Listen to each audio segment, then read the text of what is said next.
3 poin resmi didapatkan oleh timnas Indonesia di Stadion GBK setelah berhasil mengalahkan Vietnam dengan skor 1-0 pada leg pertama di kualifikasi Piala Dunia tahun 2026 zona Asia. Dan kemenangan ini sangat penting bagi Indonesia untuk dapat dijadikan modal saat di leg kedua nanti saat bermain di Stadion Maidin, serta untuk dapat lolos ke ronde 3 kualifikasi Piala Dunia 2026 zona Asia. Dan dengan begini, untuk sementara Indonesia naik peringkat kedua di klasemen grup F Piala Dunia 2026. Jika kita melihat dari skor, memang Indonesia menang tipis dari Vietnam. Namun, jika kita melihat isi dari pertandingan, maka sudah pasti kita tahu bahwa Indonesia bermain lebih dominan atau menguasai pertandingan. Terbukti Vietnam tidak mampu melakukan shot on target ke gawang Indonesia. Namun harus diakui, pada babak pertama Indonesia sedikit kesusahan dalam keluar dari high pressing para pemain Vietnam yang selalu mengarahkan bola ke sisi kanan pertahanan Indonesia. Hal ini dilakukan Vietnam mungkin karena mereka tahu sang kapten Indonesia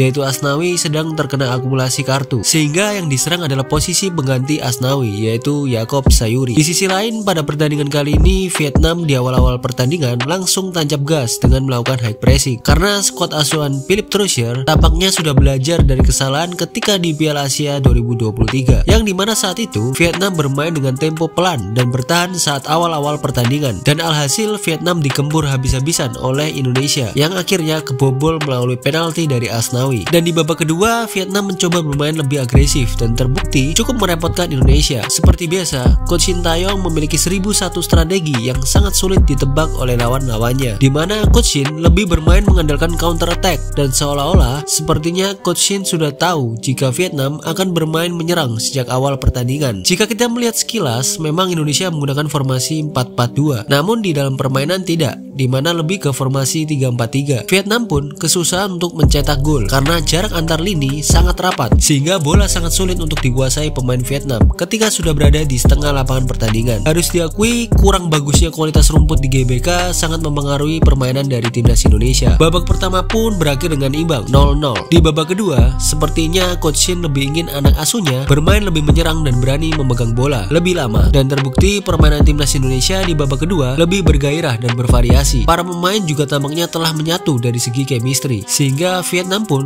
tertekan di babak kedua, dan alhasil Indonesia berhasil mencetak gol melalui lemparan maut dari Arhan. Indonesia pun berhasil meraih 3 poin penting alias menang pada pertandingan kali ini. Jika melihat dari pertandingan leg pertama ini, tentu terdapat beberapa kekurangan di permainan timnas Indonesia, yaitu seperti chemistry, transisi menyerang dan bertahan, dan lebih berani memegang bola atau tidak mudah gugup ketika memegang bola dan membangun serangan. Ya, terlepas dari itu semua, kita patut apresiasi perjuangan timnas Indonesia dalam mendapatkan 3 poin penting untuk dapat melaju ke ronde 3 kualifikasi Piala Dunia 2026. Namun ada hal yang sangat lucu dari semua ini, yaitu terdapat beberapa orang yang mengatakan bahwa Indonesia menang beruntung, menang tipis, dan dapat gol dari langit, serta menang di saat Vietnam yang sedang menurun. Statement ini pasti keluar dari mulut orang yang hanya melihat skor akhir alias orang yang tidak melihat isi dari pertandingannya. Karena kalau boleh fair, Vietnam cukup merepotkan kita pada saat di babak pertama, sampai-sampai Indonesia hanya mampu melakukan shot on target sangat sedikit pada babak pertama. Dan beruntungnya Indonesia mempunyai Jay Itzes yang sangat tenang ketika bermain. Menurut gua, man of the match pada pertandingan kali ini adalah Jay Itzes karena ketenangannya ketika bertahan sangatlah luar biasa. Selain itu, Jay juga memberikan positif energi dan mental bagi pemain lainnya, sehingga Indonesia dapat bertahan dari tekanan para pemain Vietnam. Dan yang terakhir, striker tajam andalan Vietnam yaitu Nguyen Tien Linh berhasil dikantongi oleh Bang Jay, sama persis ketika Jordi Amat memulai debut di ajang AFF tahun 2022.